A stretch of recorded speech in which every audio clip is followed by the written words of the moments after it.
So welcome everybody, good morning, and welcome to Salisbury University. This is great.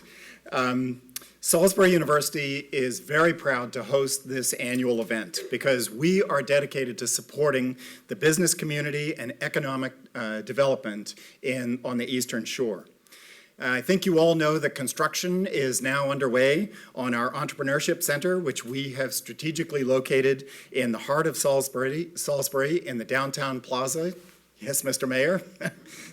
The center is really going to be a nucleus for regional economic growth and development, and it will be an incredible resource for entrepreneurs on Delmarva. While we certainly expect our students to utilize the center, the resources and services will be open to the entire community, and I encourage you to take advantage of that once we've opened our doors. Today is the Shore Hatchery. I'm very proud of all of the really great events that Salisbury University is involved in pushing economic development forward in our region. I believe that every university must be a champion for economic prosperity in its region, and partnering with the community to do that is really the way to do that. We value our strong relationships with the business community, and I'm grateful to all of you who are active within the Purdue School and with other programs across our campus. It takes all of us working together to capitalize on opportunities in this region, and we have great opportunities. And I'm encouraged by the way that we have been all working together. Thank you for being here. Enjoy the morning's activities, and be sure to stop by the Shore Hatchery if you have a moment. Thank you. Well, additionally, part of the reason we're here on this venue is to further entice and enhance the connection of our business community with the students at this university. And to hear from a couple of students and their experience, I'd like to introduce Tia Hobby and Will Neisser.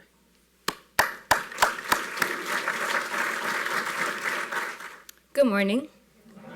My name is Tia Hobby, and I would first like to start by apologizing to Mr. Ryan for forcing him to eat cold pizza after being introduced and getting into a great conversation, but also a huge thank you, because without that moment, I wouldn't be here today.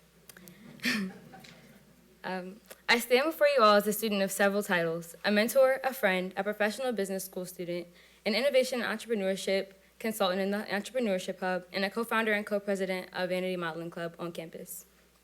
I began this club with another student with the intention to make a difference in the ever-growing mental health stigma that surrounds college students today.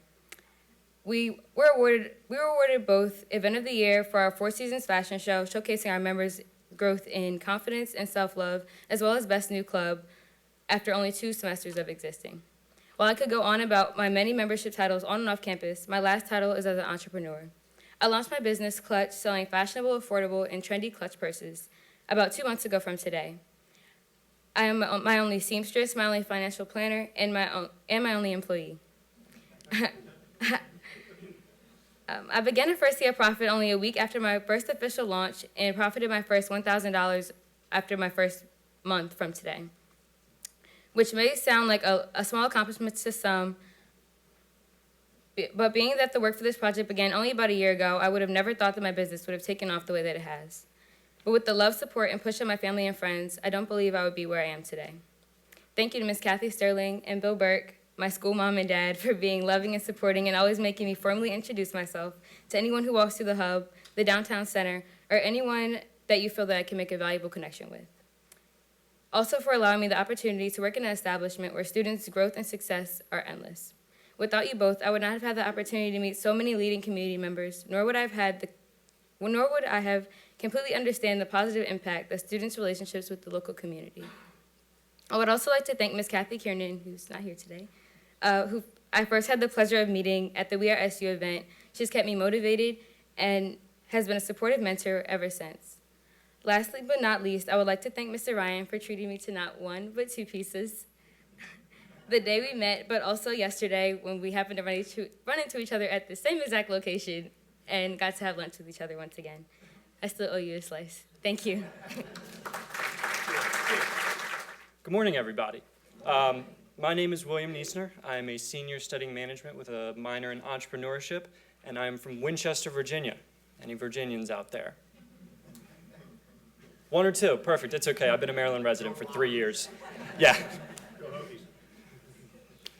So Dave Ryan invited me out here today to talk a little bit about why I chose SU, my experiences here, and then what it's going to look like a little bit post-graduation. So first, a little bit about why I chose SU. I'm a tennis player. This is my 4th year on the men's tennis team here, and that was really first and foremost what I was looking for out of high school. Number 2 was a great business school, and third was opportunity outside of the classroom and in the community. Salisbury checked all 3 of those boxes for me. So a little more with that opportunity, I was able to, in my time here, work 2 to 3 jobs on campus and off, work a few internships, but the most proud accomplishment I have had here at Salisbury has been buying a house, completely funded by myself, hard work over the summers, and then that is my little business. So I rent out 3 of the rooms here. Thank you.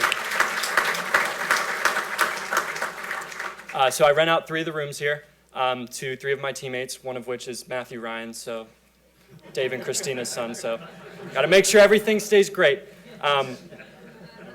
But that has covered my room and board and served as my first experience with business and entrepreneurship, and it's been great thus far. So a little bit about what's next. I've thought about staying in sports, maybe pursuing tennis. I've thought about continuing down the path with real estate, maybe going commercial. But all in all, I'm not 100% sold on anything yet. However, I wanted to take this moment to thank Salisbury, thank everyone in the community. Anything that you've contributed here is very much being taken advantage of and greatly appreciated. And once again, thank you to Dave Ryan for having me here today. So thank you guys.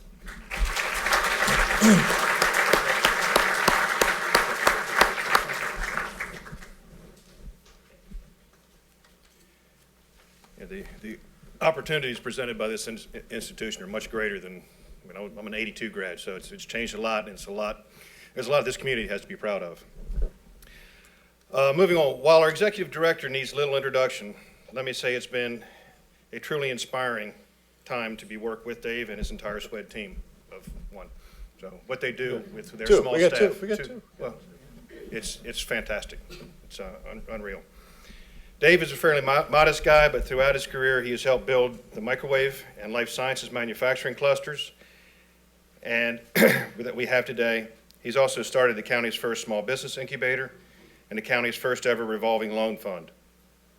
He's literally touched hundreds of businesses and employees, facilitated the creation and or retention of thousands of jobs and tens of millions of dollars in capital investment. He serves on a number of boards and committees throughout our region, partners with our local governments in everything from economic strategies to bond presentations, and he's one of 16 members inducted into the Maryland Economic Development Association's Hall of Fame. Please join me in welcoming David Ryan. On to the presentation a little bit. On a national scene, and the more I research the data, the more mixed results you seem to get. There's a lot of noise out there about a slowing in the national and global economy, and this is why. The value of the goods and products produced in our country is estimated in the second quarter of this year at 2%. Way above 1% in the fourth quarter of 2018, a little bit low for the 2018 and 2017 timeframe. Fewer jobs being created on a monthly basis, not by much, but just a softening in the national job market. And then I looked at the Institute for Supply Management, the Purchasing Managers Index. I looked at the University of Michigan, the conference, the sentiment survey on consumer confidence, the conference board on business confidence. And the more you look, the more conflicting data you get. 1 month it's up, 1 month it's down. And I think therein lies the story. And I stopped looking. Lots of mixed signals in the marketplace today. What's not mixed is the tightness of the labor market. So even though we've had a softening employment number on the national scene, we're at a 50-year low, 3.5% unemployment rate in our nation. And if you're in the hiring mode, this is what you're experiencing today. You're experiencing a challenging time finding that right fit.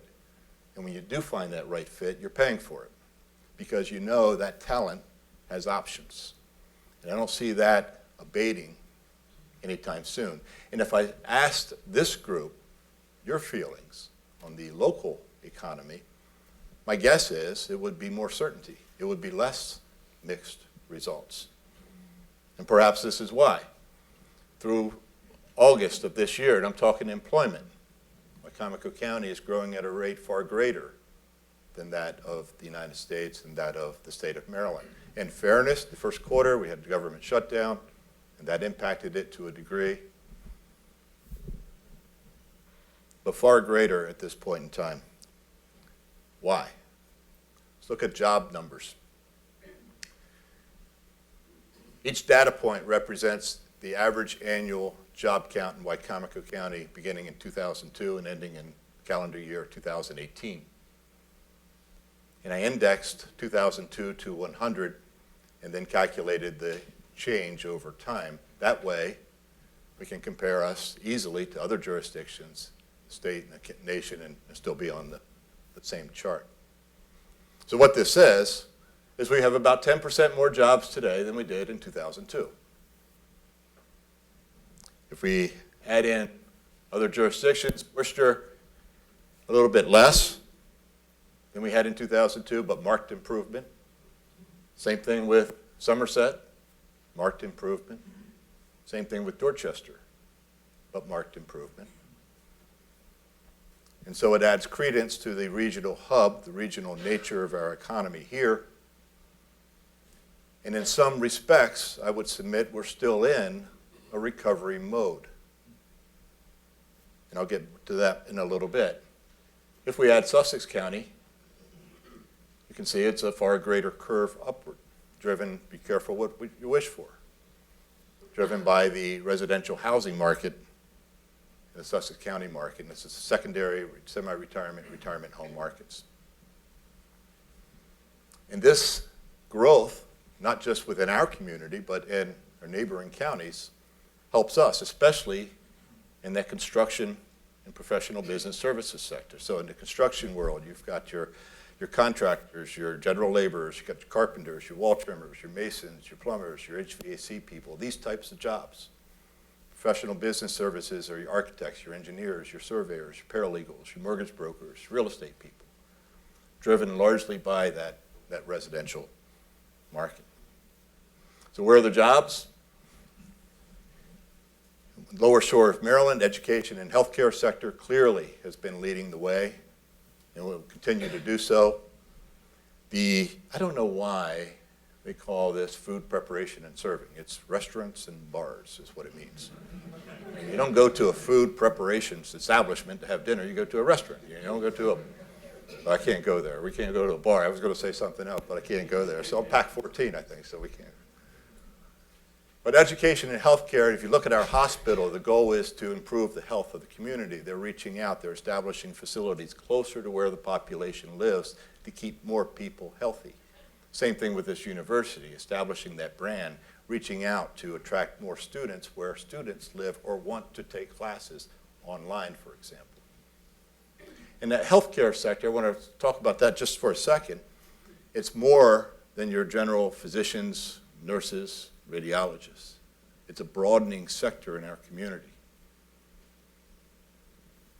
So yoga instructors, massage therapists, dietitians, nutritionists. And we have a nutritionist with us today, Rachel Schultz. Thank you, Rachel, for being here. She started a company called Sustainable Nutrition, a more holistic way of looking at health. Her own business, her own startup, a new business formation. And now she's in corporations talking to employees about how to keep people healthy. These types of companies, we have got a lot of room to run in terms of the healthcare sector. It's a much broadening sector than what we may think, even running into the leisure and hospitality side. But I want to go back for a second and look at Wicomico County, those job counts again compared to the state of Maryland and the country.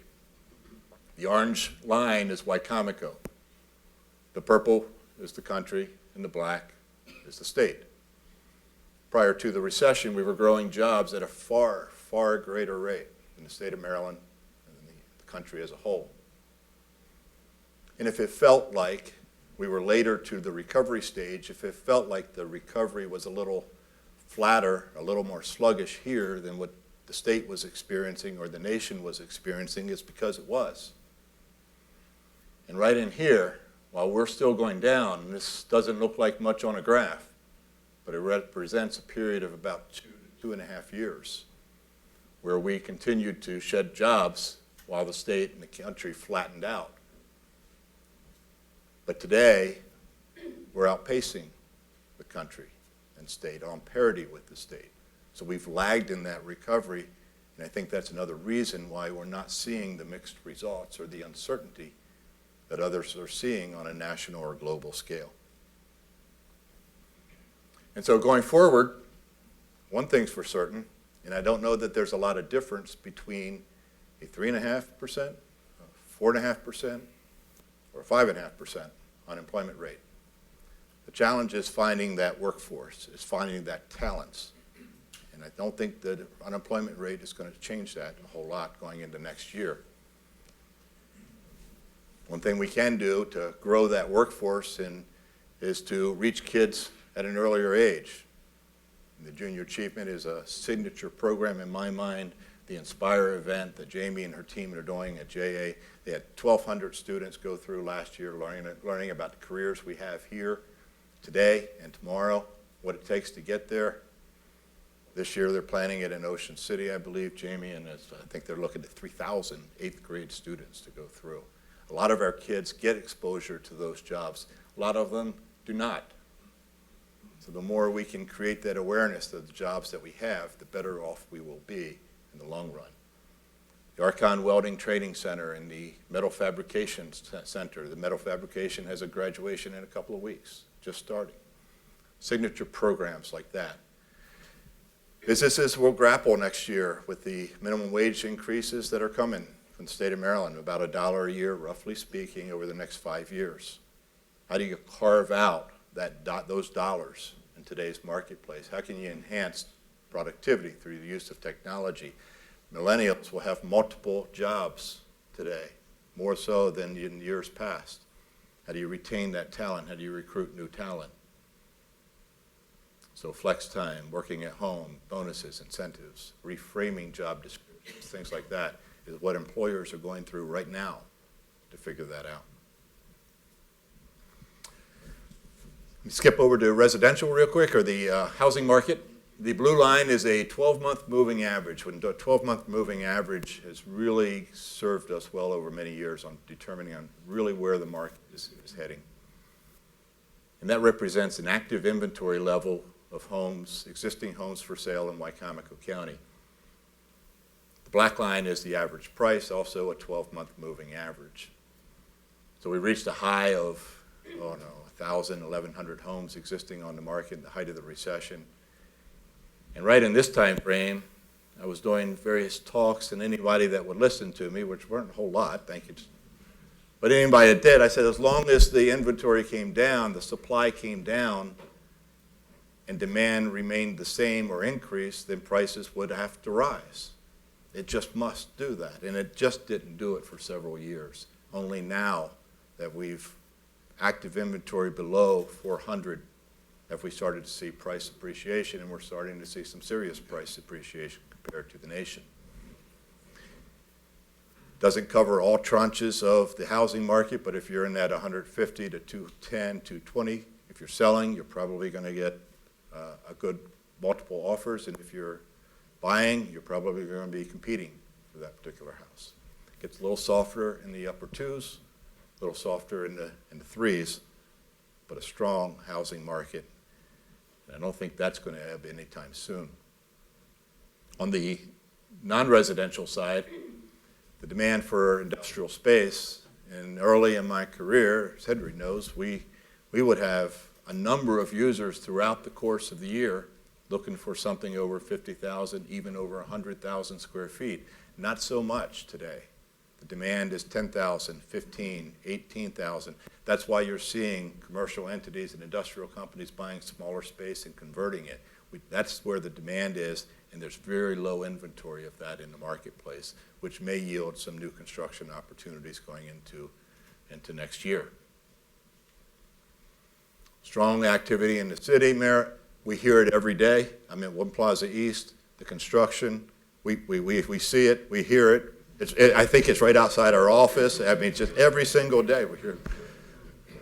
And it's a great sound. And so going into next year, when I first started this exercise, started looking at the residential housing market locally and then especially in the Sussex County market. And my first premise was that, it's peaked. Can't grow anymore. As many of us can vouch as we go to the Rehoboth outlets almost any day of the year. The county approves developments, the state approves the roads, and they're not always in sync. But my premise was wrong. I reached out to architects and engineers locally. I reached out to developers that have lots already plotted and looking for more. I reached out to my counterpart, Bill, over in Sussex, and developers in the Washington and the Baltimore metro areas. They say, no, Dave, you're wrong. And the permits are proving that. So I think there's still room to run in that market, that secondary home market in Sussex, and that benefits us as well. More moderate growth in the Maryland counties, certainly within the municipal limits. We're seeing subdivision activities or subdivisions that were subdivided years ago coming back online. Great example is the former Salisbury Mall site. I know that we have developers that are purchased that and going through the planning process. And at this point, in looking at 2020, it's kind of aggressive goal, but it could be in 2020 you're starting to see activity in there for a planned development district, including residential and commercial. And I don't know, it just seems like it's more anecdotal. I have no science, no data to back it up. But I live not too far away from here in an older neighborhood, and we're starting to see younger families purchasing homes and fixing those homes up. More jog strollers running through. We walk, the younger people run, and we're starting to see more of that, and it's a beautiful sight. It's a great thing, and part of that is the low inventory we have in the marketplace. On the industrial side, I think there's opportunity for new construction based on the pipeline that we have, which I think in quantity is reasonable and in quality is meaningful. But we see a lot of demand for that 10,000 and 12,000, 15,000 square feet that could lead to new industrial construction, which we haven't seen in some time. Wicomico County, I'll switch gears real quick to the ag sector. Wicomico County is the #1 ag county in Maryland in terms of products sold. Mr. Culver reminds me of that all the time. He said, don't forget their ag. Don't forget the ag. He goes, Bob, I'm not going to forget the ag. And a wise man told me a long time ago that if you're talking ag in Wicomico, you're talking the poultry industry. And if you're talking the industry, it's like a three-legged stool, right? The one leg is the integrator, the Purdue's, the Amex, the Manairs, the Tysons. The other leg is the farmers that raise the feed for the birds. And the other leg is the grower that raises the birds themselves. And all three legs must be strong for the industry to be strong. And this has kind of been the plight of the industry right now. If you're talking poultry, you're talking chickens, you're talking corn, and talking soybeans. I know there's other products. I know there are diversifications efforts going on. But 2/3 of cost of raising the bird to market is typically in feed. And global trade policies, a real wet season in the Midwest, really depressing the price of corn and soybeans. It looks promising for corn going into the spring planting season, but not so much on soybeans. I heard the Chinese were going to buy it, and they changed their mind, and a lot of uncertainty and confusion in the marketplace. And the price of chicken, if you go to the grocery store, is relatively flat. It's been around for a long time in our area, and I've reached out to the poultry guys, and they say it's fairly steady, stable, but we'd like to see some price appreciation going into next year. And that's basically what I just said. I want to touch quickly on some key industry sectors. This represents, I don't know, about 100 acres, not just the Port of Salisbury, but it does represent 100 acres of opportunity. And right now we have 300 to 350 barges traversing the Wicomico River each year full of petroleum, grain, or stone. And we have an equal number of barges going back, traversing the Wicomico River full of nothing. So we think we can identify additional product to import as well as products that we may export.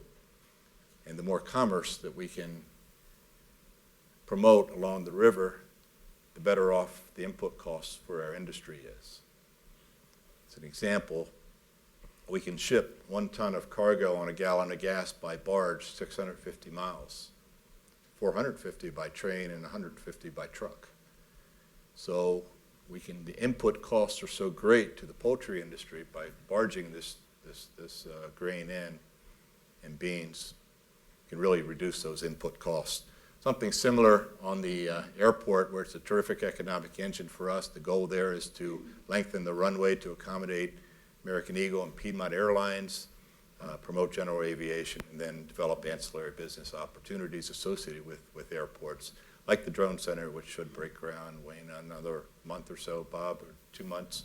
And we had General Electric in not too long ago in their renewable energy division, and we talked about a drone center, their ears perked up. They were interested not just what they may do here in terms of wind and offshore wind, but what they're doing up and down the eastern seaboard. So we see opportunity in logistics and distribution. We see opportunity at the airport. We see opportunity in entrepreneurship. And if there's ever been an entrepreneurial community or a university, it's Salisbury University. If there's ever been an entrepreneurial community, it's Salisbury-Wicomico County, Maryland. You can trace the roots back to our entire poultry industry, to the founding of Purdue Farms by one man in 1920. 100 years. Same thing in life science. I can trace the human side of life science in our sector back to the establishment of Tishcon Corporation by Rod Schoper, my friend up in Westbury, New York. Dick Bernstein founded K&L Microwave in the early 1970s, and I can trace that microwave cluster back to the founding of K&L in the early 70s. So entrepreneurship can mean big business.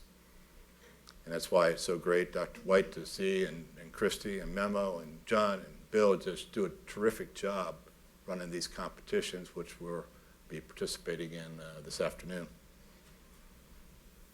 A little bit about manufacturing.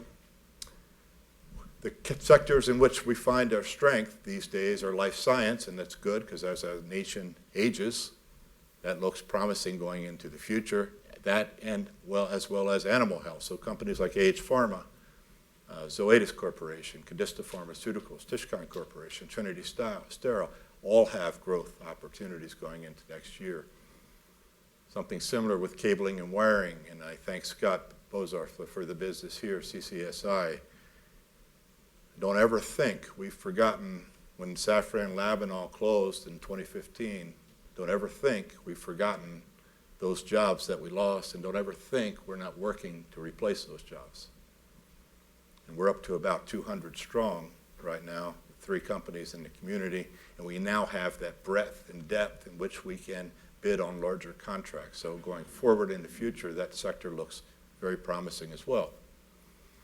The microwave sector, we're seeing enhanced spending from the government on military and communications, which is right in our wheelhouse in terms of manufacturing in the microwave sector here, and then the deployment of 5G technology that you're hearing about. You see ads on television. We think that will continue to contribute and grow the microwave sector. When I talk 5G technology, 5 stands for fifth, in case you don't know. G stands for generation. And so if we look back at the generations of mobile networks, we look at 1G was the bag phone that some of us will remember. I'm not saying anything, Dave. I'm not saying anything. I'm just. And then 2G, digital voice, digital data, 3G. And it's right in between that 2G and 3G in the mid-1990s that we really saw that microwave cluster form and blossom. But even at 3G, the ones that remember say, will this thing ever, will it ever finish downloading, right? And get stuck. And then 4G helped a lot. LTE is long-term evolution. And 5G will displace all of that at speeds of 10 times faster and upwards than what we're experiencing today. And to do that, network operators use higher frequencies. And when they use higher frequencies, the signal weakens over a distance. And to accommodate that weakness, we need new equipment. We need new antennas and filters and relay switches and substations. I have a 1-minute video that will help explain that a little bit better than perhaps what I'm doing right now.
Kind of cool. Apex is a company that's founded earlier this year by a guy named Dr. David Chambers. And Dr. David Chambers also founded a company called Filtronic Comtech in the early 1990s. He grew that company from 0 to $500 million in revenue, and then started a new company called Prism Microwave in Naples, Florida, which he grew in similar fashion, $40 million over a period of a year, and those two companies employed hundreds and hundreds of people. And he selected Salisbury and Wicomico County for its location here. We've signed a lease in the Northwood Industrial Park, and I thank Kelly for her help with that. We funded the operation through our SWED Business Expansion Fund. We're projecting about 100 new jobs over the next 3 to 5 years. A third of those jobs are engineers, a third of those jobs are technicians and tuners, and a third of those jobs are assembly, administration, packaging, for a total payroll of about $8.5 million, all really driven by the deployment of that 5G technology. So when I talk about the microwave sector and the growth opportunities that we have, this is what we're talking about. And so to recap, you can certainly see the tight labor market in the near term, moderate growth in Maryland in terms of residential single-family homes, strong growth continuing in Sussex, relatively stable in ag, and some niche opportunities in the industrial and the commercial market.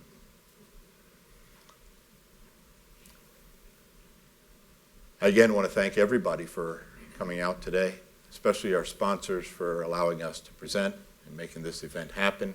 Thanks for coming out. For everybody.